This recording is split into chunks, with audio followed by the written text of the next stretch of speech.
नमस्कार, स्वागत है आपका एनवीआर 24 की इस खास पेशकश में। आज मेरे साथ मौजूद हैं बाढ़ विधानसभा क्षेत्र से फायर ब्रांड नेता करणवीर सिंह यादव जी। नमस्कार सर। नमस्कार। सर, आप 2 बार चुनाव लड़े, एक बार विधानसभा का, एक बार विधान परिषद। नमस्कार सर। नमस्कार। सर, आप 2 बार चुनाव लड़े, एक बार विधानसभा का, एक बार विधान परिषद का। बहुत क्लोज मार्जिन से आप नहीं जीत पाए। आने वाले टाइम में क्या स्ट्रेटजी है?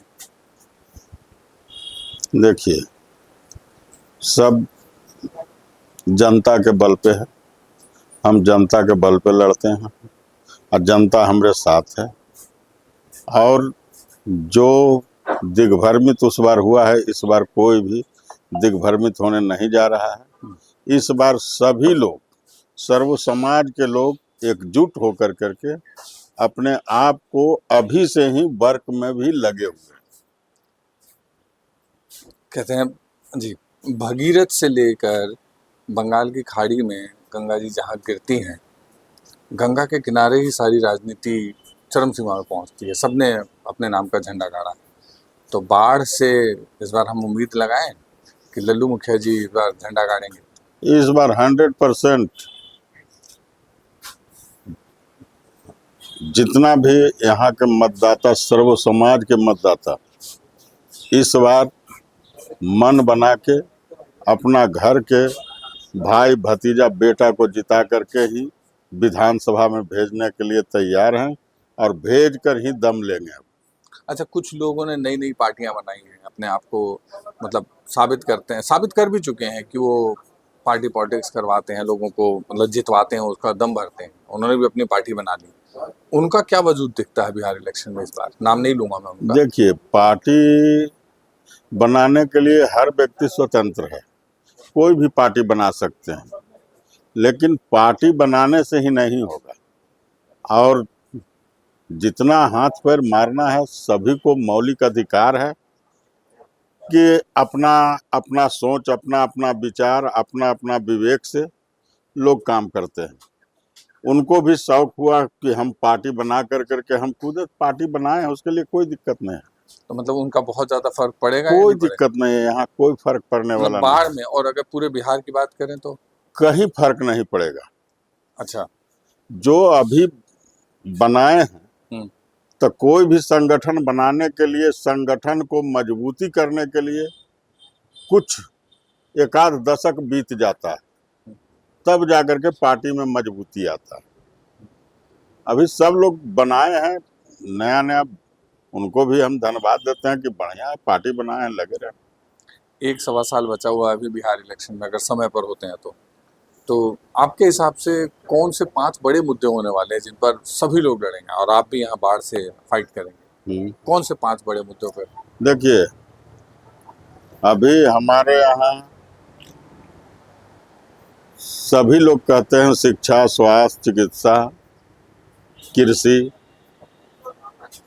और इन सब के साथ साथ सबसे बड़ा चीज बाढ़ को जिला बनाने के लिए उस समय भी मेरा मुद्दा था और आज भी मेरा मुद्दा है कि बाढ़ को जिला बनाना। और आज भी देख रहे हैं कि जो विधायक जी हमारे हैं, माननीय विधायक जी, उनको जा कर करके कभी जाके डकवाहा चक्के रोड, मुजाहिदपुर, राय, सब जगह देख लें कि क्या हाल है। उसके बाद में अभी वोट भी बहिष्कार हुआ था लोकसभा में, अटनामा में, रोड के चलते। तो जब ये 20-25 बरस में रोड भी नहीं बना पाए, स्कूल नहीं बना पाए, ऐसे ही मुंह से बोलने के लिए बड़बड़ करने से तो होगा नहीं। आज उमानाथ की दशा देखिए, जहाँ की आज अगर सोमवारी को आइए तो लाखों आदमी का भीड़ रहता है।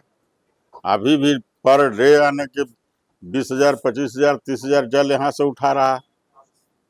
तो इसको तो पर्यटक के रूप देना चाहिए, पर्यटन के रूप पड़ना चाहिए, क्योंकि यह 9 नाथ में एक नाथ ई भी है, उमानाथ भी।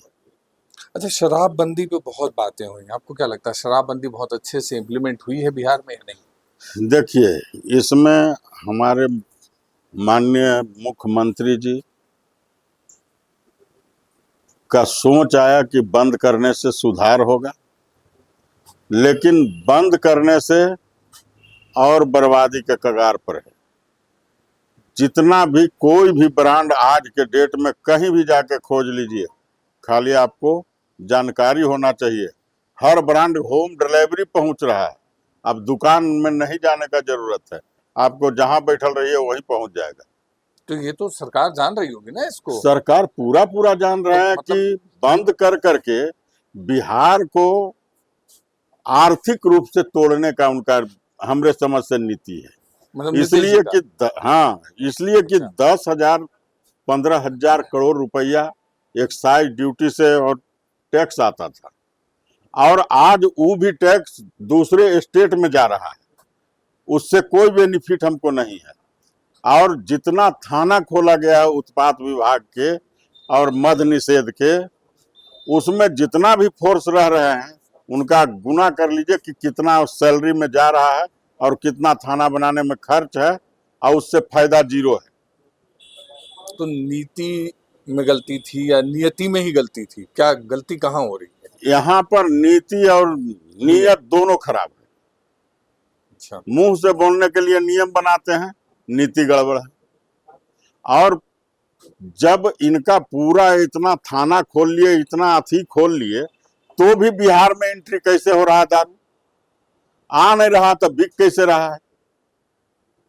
दारू खोजिए दारू मिलेगा, बियर खोजिए बियर मिलेगा, जो चाहिए वो मिल रहा है। लेकिन बिहार का जो रॉयल्टी मिलता, टैक्स मिलता, वह टैक्स दूसरे स्टेट में जा रहा है और बिहार को नुकसान हो रहा है। तो मान लिया जाए आप जीतते हैं, सरकार में शामिल भी हो जाते हैं, जिसकी भी सरकार बने, तो क्या आप इस नीति को बदलने की बात सोचते हैं? मतलब शराब नीति को वापस चेंज करने की बात सोचते हैं या नहीं? इसमें चेंज होना चाहिए। चेंज मतलब हटाना चाहिए या कुछ देखिए, फाउंडेशन हो? अगर इतना दिन हमारे माननीय मुख्यमंत्री जी तो बंद करके देख लिए 10 बरस, 10 बरस में कुछ लोग के यहाँ पैसा सीमित हो रहा है दारू बिक करके, और कुछ लड़कन लोग जो पढ़ने वाला है वो बर्बाद हो रहा है कि सोचता है कि चलो 2 बोतल बेच लेंगे 200 रुपया हो जाएगा, 5 बोतल बेच लेंगे 500 रुपया हो जाएगा। आज पढ़ने लिखने वाला लड़का बर्बाद हो रहा है। तो उससे घटा ही घटा है। जब 10 बरस में आप देख लिए कि आपको बंदी सफल नहीं है, तब मुंह से ढकोसला बोलने से क्या जरूरत है कि दारू बंद कर दिए? कौन सा तीर मार लिए? जब बिहार के रॉयल्टी जा रहा है, टैक्स जा रहा है, उससे बढ़िया था कि बिक रहा था तो भी एक्सीडेंट होता था, आज भी एक्सीडेंट हो रहा है। नहीं, एक्सीडेंट तो एक अलग इशू है, लेकिन शराब नहीं, वो कहते थे ना कि पी करके मर जाता है। तब जब आप बंद कैले हैं तब आपको मुजफ्फरपुर में 40 को मर गया। वो तो जहरीली शराब, मतलब इसका मतलब है कि चाहे कोई भी शराब हो, शराब मिल रहा तब तो पी रहा है। उसके बाद में यहाँ आपको गया में मर गया, तो उससे फायदा क्या है? आप मौत पिला रहे हैं कि दारू पिला रहे हैं? इससे बढ़िया तो था कि दुकान सीमित था, उसमें नाप तोल करके अल्कोहल रहता था, नाप तोल कर करके उसमें सभी मानकों पर तय कर करके उसको भेजता था। तो उससे पी कर करके कभी 40 को 50 को नहीं मरा है, लेकिन इसको पी करके 40-50 को मर रहा है एक एक बार। तो कहते हैं कि पिएगा तो मरेगा नहीं, तो पिएगा तो मरेगा। तो आप मारने के लिए बंद किए हैं, उससे बढ़िया है कि चालू कर दीजिए शराब। 17 साल जो उनका 17-18 साल जो उनका पूरा रहा, वही जब 2005 में मुख्यमंत्री बनने के बाद हर पंचायत में दुकान खुलवा दिए थे। अच्छा। 2010 तक हर पंचायत में शराब की दुकानें थी। काहे खोले थे? जब आपको सोच था कि बंद करना है। पहले बाढ़ अनुमंडल में 2 गो दुकान था, एगो स्टेशन और एगो बाढ़ बाजार। तो कोई भी आदमी कहीं से अगर दारू घर पर ले आता था, तो अगर 10 आदमी भी हो जाता था तो कहता दूर केने जी मैंने जरी एकरे में काम चला ले, तो 1 बोतल में काम चलता था। और अभी के समय दूर कहीं ना फोन तुरंत तो लेके आ जाए, तभी 10 बोतल खपत है और दुगना तिगना रेट पर भी मिल रहा है। और उससे हमको टैक्स भी एको पैसा नहीं मिल रहा है। तो टैक्स आता तो उससे विकास होता, और वो पैसा तो दूसरे स्टेट में जाके सीमित हो रहा है। राजस्व का भी नुकसान है, राजस्व का भी दूसरा नुकसान कच्ची है, शराब पीने से लोग और की जान मार कच्ची शराब पीने से लोग का जान भी जा रहा है। मेरा सवाल एक्चुअली कुछ और था कि पिछले 17-18 साल के पूरे अपने शासनकाल में कई बार पलटी मारी हो, कभी इधर कभी उधर, आने वाला इलेक्शन 1 साल में, और जिस तरह खबरें उड़ रही हैं क्या पता फिर चले जाएं, मतलब कयास लगा रहे हैं लोग। हाँ। इस बार वो जिस भी पाले में रहते हैं, आपको क्या लगता है जिसके साथ रहेंगे वो जीत के करीब होगा? इस बार किंग मेकर बनेंगे वो, या जैसे देखिए साइड हो जाएगी सारी राजनीति उनकी? वो बहुत हाई लेवल के नेता हैं, अब पलटी मारने में मास्टर है। मतलब इसे मैं सरकाज़्म लूं ना, सरकास्टिक हाँ, आप मास्टर हैं उसमें। कब हमको पलटी मारना है, किस समय पलटी मारना है, वो खूब अच्छा तरह से इन्हें भी थ्रेटनिंग देते हैं अच्छा। कि अगर यदि जो हम कहते हैं नहीं सुनिएगा तो चल जाएंगे उन्हें, हम्म। और उन्हें थ्रेटनिंग देते हैं कि अगर यदि आप नहीं मानिएगा हमारा बात तो चल जाएंगे उन्हें। अभी तक लगी तो वही किए हैं कि 1.5 साल चलाते हैं ने, और 1.5 साल के बाद 3.5 साल चल जाते हैं उन्हें। आज इतना कम दिन में अगर बिहार में सबसे ज्यादा मुख्यमंत्री का शपथ लिया है तब माननीय नीतीश बाबू। मेरे ख्याल से पूरे इंडिया में ही उनका रिकॉर्ड सबसे ज्यादा पूरा है। इंडिया में रिकॉर्ड तोड़ दिए हैं। 9 बार मेरे ख्याल हाँ, पलटी मारने में। से पलटी मारने में। अच्छा, मेरा कहना है कि 1.5 साल इधर रहे, 3.5 साल इधर रहे, या जो भी समय है, किधर रह के उनकी सरकार ने ज्यादा अच्छे काम किए आपके आकलन में? देखिए हमरे समझ से बीजेपी में रहे और सदन में वो बोले थे। जब तेजस्वी जी का स्पीच, हमको कोई पार्टी से कोई ही नहीं है, लेकिन तेजस्वी जी जब वहां सदन में थे और माननीय मुख्यमंत्री जी का जब स्पीच चल रहा था, तेजस्वी जी कुछ बोले थे, उसमें वो तिलमिला गए थे। तिलमिला के कहे कि अगर यदि जो बहाली कर लेगा तो कहाँ बेर से लाएगा पैसा, बाप के यहाँ से लाएगा पैसा बहाली करने के बाद वेतन ये के लिए। चुनाव के समय का है उनका बयान, सदन में बोले अच्छा थे। सदन में बोले जी। उसके बाद में जब इस बार उस चीज के फिराक में थे तेजस्वी जी कि पलटी मारे जब इन्हें आए 1.5 साल, तो 1.5 साल में लाखों लाख के बहाली उनके कलम से करवा दिया। अब पैसा कहाँ से आया, किसके बाप के पॉकेट से आया? आगे बिहार के टैक्स से कुल के भुगतान हो रहा है, बिहार के आमदनी से पेमेंट हो रहा है। तो ये काम तो आप 10 बरस पहले भी कर सकते थे। बिल्कुल।